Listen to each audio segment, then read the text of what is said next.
Welcome to Thrilling Tales of Adventure. I'm Martin, reading The People of the Mist, Chapter 29, The Trial of the Gods. Juana had scarcely restored the remainder of her deadly medicine to its hiding place when the curtains were drawn and Nam entered. After his customary salutations, which on this occasion were more copious than usual, he remarked blandly that the moon had risen in a clear sky. "Which means, I suppose, that it is time for us to start," said Leonard gruffly. Then they set out, Juana in her monk-like robe, and Otter in his red fringe and goatskin cape, which he insisted upon wearing. "I may as well die warm as cold, Baas," he explained, "for of cold I shall know enough when I am dead." At the palace gate, Olfan and a guard were waiting, but they found no opportunity of speaking with him. Here also were gathered a great number of priests who preceded and followed them. Their procession being formed, they were led solemnly to a different gate of the temple from that by which they had entered it on their previous visits.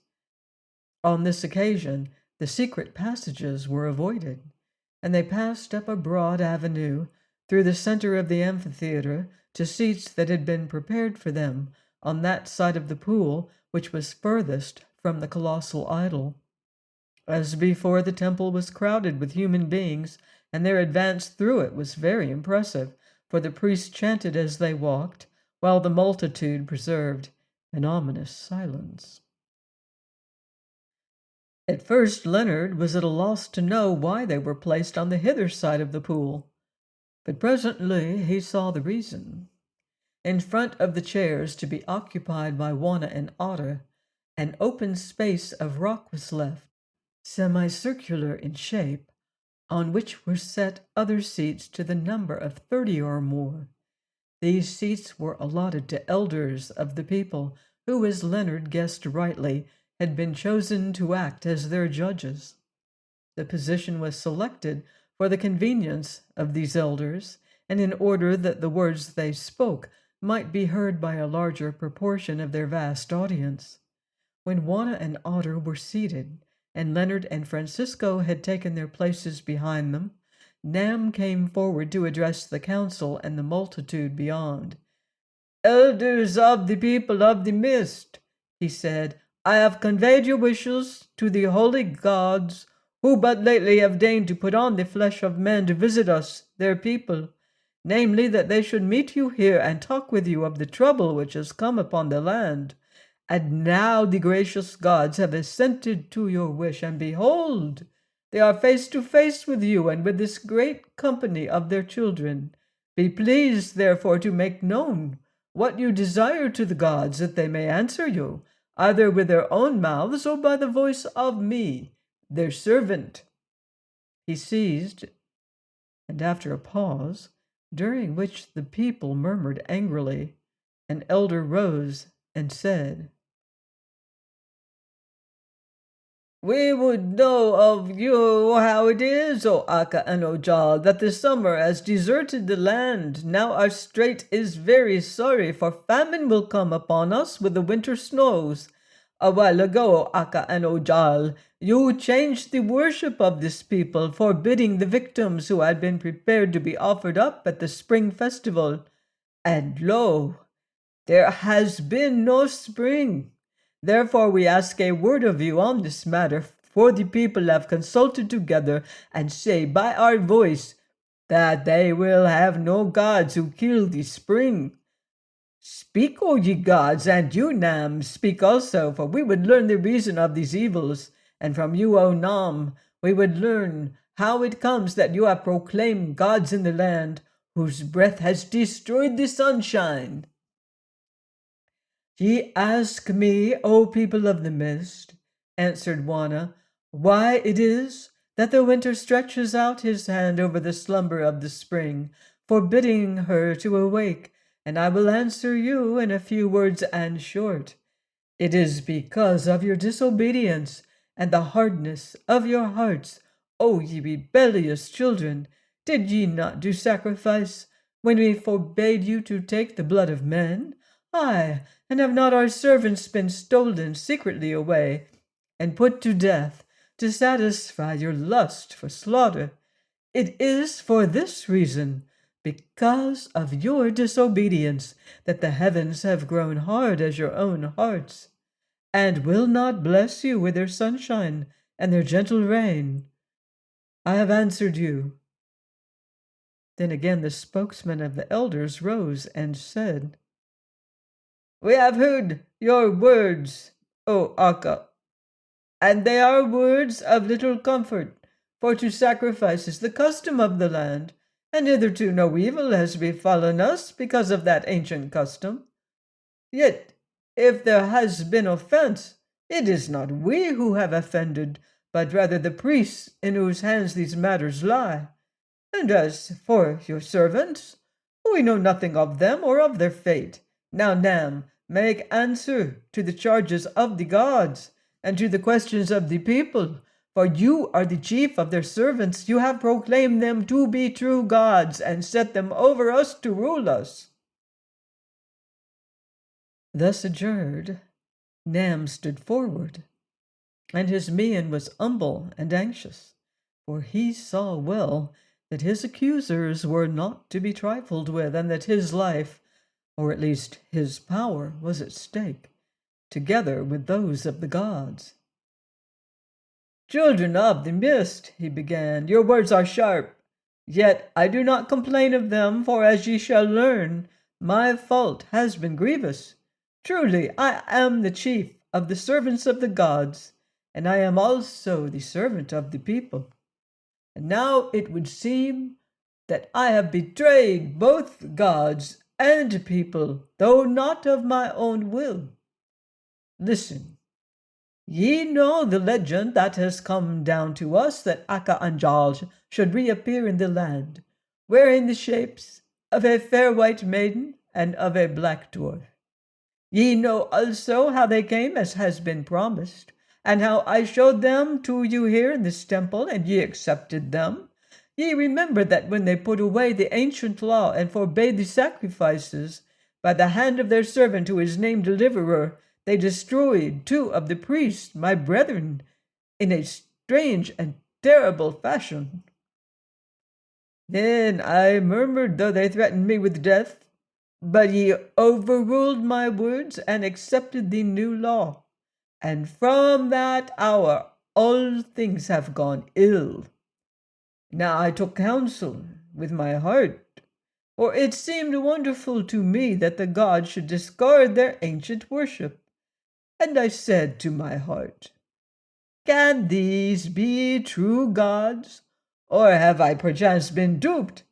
Thenceforward I held my peace, and set myself to watch, and now, after much watching, alas, I must say it to my shame, I have discovered they are no true gods, but wicked liars who have sought to usurp the places of the gods. He paused, and a roar of rage and astonishment went up from the assembled thousands. It has come at last, whispered Leonard into Wanna's ear. Yes, it has come, she answered. Well, I expected it, and now we must face it out. When the tumult had subsided, the spokesman of the elders addressed Nam, saying, These are heavy words, O Nam, and having uttered them, you must prove them, for until they are proved, we will not believe readily that they are human beings so wicked that they dare to name themselves as gods. When you proclaimed the strangers to be Akka and Jal, we accepted them, perhaps too easily, and after too short a search. Now you denounce them as liars, but we will not disclaim them who we have once received, till we are sure there is no room for error. It may chance, Nam, that it would please you well to cast aside those gods who have threatened you with death and do not love you. I should be bold indeed, answered Nam, if I dared to speak as I have spoken, lacking testimony to establish a charge so dreadful as that which I bring against these wanderers, nor should I seek to publish my own shame and folly, were I not forced thereto by knowledge that, did I conceal it, would make me a partner of their crime. Listen, this is the tale of those whom we have worshipped. The fair woman, as she herself told us, is named Shepherdess of the Heavens, and she is the wife of the white man who is named Deliverer, and the dwarf, dweller in the waters, is their servant, together with the second white man and the others. Dwelling in a far country, these men and women chanced to learn the story of our people, how I shall show you presently, and also that we find in the earth and use in the ceremonies of our temple certain red and blue stones, which, among the white people, are of priceless value. These they determined to steal, being adventurers who seek after wealth. To this end the shepherdess learned our language. Also she learned how to play the part of Akka, while the dwarf, dog that he is, dared to take the holy name of Jal. I will be short. They accomplished their journey, and the rest you know. But, as it happened, none of the stones they covet have come into their hands, except that gem which the shepherdess wears upon her forehead, and this she brought with her. Now, people of the mist, when doubts of these gods had entered into me, I made a plan. I set spies to watch them in the palace yonder. These spies being the wife who was given to the dwarf and her handmaidens. Also, I caused their black servants to be seized and thrown to the snake, one or two of them at a time, for of this I was sure, that if they had the power they would protect their servants. But as the snake knows, those men were not protected. Meanwhile, reports came to me from the women, and more especially from Saga, the granddaughter of my brother, who was given as a bride to Jal. And this was their report, that the dwarf behaved himself like a cur of low birth, and that when he was in liquor, which was often, he babbled of his doings with the Deliverer in other lands, though all that he said they could not tell me, because even now he has little knowledge of our tongue. When these tales came to my ears, you may guess, O people of the mist, that if I had doubted before, now my heart was shaken, and yet I had no proof. In my darkness I prayed to the gods for light, and lo, light came. Among the followers of these wanderers was a woman, but yesterday this woman visited me and confessed all. 40 years ago she had fled from among our people. I know not why, but she took with her a knowledge of our secrets. It was she who told them of the gods, and the story of the gods, and she instructed them how they should deceive us, and win the red stones which they desired. But now her heart repents of her evil, and I will summon her before you, that ye may judge between me and these liars who have brought me to this shame. Bring forth the woman. There was a silence, and so intense was the interest that no sound came from the audience, which watched for the appearance of the witness. Presently Soa advanced from the shadows at the foot of the colossus, and escorted by 2 priests, took her stand in the center of the semicircle of judges. "Speak, woman," said Nam. Then Soa spoke. "I am of the people of the mist," she said. "As ye may know by looking on me and hearing me, I was the daughter of a priest, and 40 years ago, when I was young and fair, I fled this land for my own reasons, and traveled south for 3 months' journey, till I come to a village on a mighty river, where I dwelt for 20 years, earning a livelihood as a doctoress of medicine. Then there came into that village a white man, whose wife gave birth to a daughter and died. I became the nurse of that daughter. She is the woman who sits before you, and her name is Shepherdess.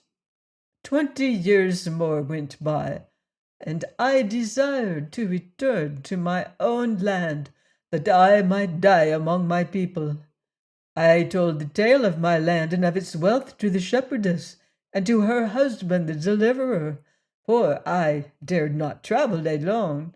Therefore in my wickedness I showed them how they might feign to be the gods of the people of the mist, come back according to the legend, for I saw that the dwarf, the deliverer's servant, was shaped like the shape of the statue of Jal, who sits in stone above you. Being greedy, they fell into the plan, for above all things they desired to win the precious stones. But when we were come hither, the true gods visited me in a dream, so that my heart was troubled, because of the evil which I had done. And yesterday I escaped to Nam and told him all the tale which you have heard. That is the story, people of the mist. And now I pray your mercy and your pardon. Soa ceased, and Leonard, who had been watching the multitude, whispered to Juana, "Speak quickly if you can think of anything to say. They are silent now because of their astonishment, but in another minute they will break out, and then—" "People of the mist," cried Juana, taking the hint, "you have heard the words of Nam, and the words of her who was my servant. They dare to tell you that we are no gods, so be it. On this matter we will not reason with you, for can the gods descend to prove their godhead? We will not reason, but I will say this in warning. Put us away, if you wish, and it may well chance that we shall suffer ourselves to be put away, since the gods do not desire to rule over those who reject them, but would choose rather to return to their own place. Yet for you it shall be a sad and an unlucky day when ye lift a hand against our majesty, for in going we will leave you that by which we shall be remembered. Aye, we will bequeath to you 3 things: famine, and pestilence, and civil war, which shall rage among you and destroy you, till ye are no more a people. Ye have suffered our servants to be murdered, and disobeyed our commands, and it is for this reason, as I have told you, that the sun shines no more and the summer will not come. Complete your wickedness if ye will, and let the gods follow by the path that their servants trod. Then, people of the mist, ye shall reap as ye have sown, and death and desolation shall be your harvest. Now for that base slave who has borne false witness against us. Among the many things she has told you, one thing she has left untold, that she is daughter to Nam the priest, that she fled the land because she was chosen bride to the snake, and is therefore an apostate worthy of death. One word also as to Nam, her father. If his tale be true, then he himself is condemned by it, for doubtless he knew all at the beginning from the lips of his daughter Soa. Yes, knowing the truth, he dared to set up gods in the land whom he believed to be false, trusting thereby to increase his own power and glory, and when these failed him because of his wickedness, then he did not scruple to cry aloud his shame. I have spoken, people of the mist. Now judge between us, and let fate follow judgment, for we renounce you." She ended, her face alight with anger, and her eyes flashing with excitement, and so great was the power of her eloquence and beauty that it seemed to throw a spell of silence over the hearts of her fierce and turbulent audience, while Soa slunk back into the shadow and Nam cowered visibly. "It is false, O people!" he cried in a voice that trembled with rage and fear. "My daughter told me the tale for the first time at dawn today." His words awoke the audience, as it were, and instantly there rose a babel of sounds that rent the very skies. "His daughter! He says that she is his daughter! Nam owns his crimes!" yelled some. "Away with the false gods!" shouted others. "Touch them not! They are true gods and will bring a curse upon us!" answered a third party, of whom Leonard recognized the voice of Olfan. And so the clamor went on. For full 10 minutes it raged, till the exhaustion of those that made it brought it to its end. And Juana, who all this while sat silent as some lovely marble statue, became aware that the spokesman of the elders was once more addressing the multitude. "People of the mist," he said, "hold your peace and hearken to me. We have been chosen judges of this matter, and now, having consulted together, we will give judgment, and you shall be bound by it, as to whether these strangers who are named Akka and Jal are true gods or false. We say no word, but if they are false gods, then surely Nam is guilty with them." Here a shout of assent burst from the audience, and Leonard, watching the high priest, saw him tremble. "Yet," he went on, "they have told us by the mouth of her who sits before you that it is because of our offenses that the sun has ceased to shine at their command. Therefore, at their command, it can be made to shine. Then let them give us a sign, or let them die, if indeed they are mortal.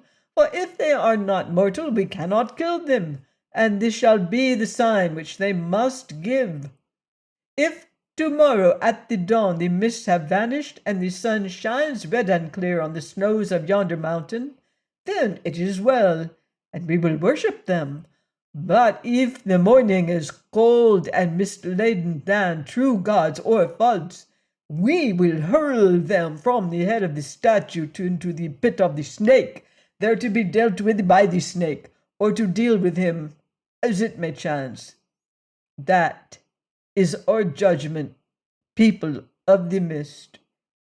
And Nam shall carry it out if need be, for he shall keep his power and his place until all these wonders are made clear. And then he himself shall be judged according to their issue." Now the great mass of the people cried aloud that this was a wise and just saying, but others were silent, for though they did not agree with it, they dared not dispute the sentence. Then one arose and said, "We have heard your words, and we will withdraw to consider them. And by dawn ye shall see us seated on the black one yonder. But whether we will cause the sun to shine, or choose to pass to our own place by the path of boiling waters, we do not know. Though it seems to me that the last thing is better than the first. For we weary of your company, people of the mist, and it is not fitting that we should bless you longer with our presence. Nevertheless, should we choose that path, those evils which I have foretold shall fall upon you. Olfan, lead us hence." The king stepped forward with his guards, and the procession passed back towards the palace, solemnly and in silence, for none attempted to bar their way. They reached it safely at exactly 10 o'clock by Leonard's watch. "Now let us eat and drink," said Leonard, when they stood alone in the throne-room, "for we shall need all our strength tonight." "Yes," answered Juana with a sad smile, "let us eat and drink, for tomorrow we die." Join me next time for another exciting chapter of The People of the Mist by H. Rider Haggard, here on Thrilling Tales of Adventure.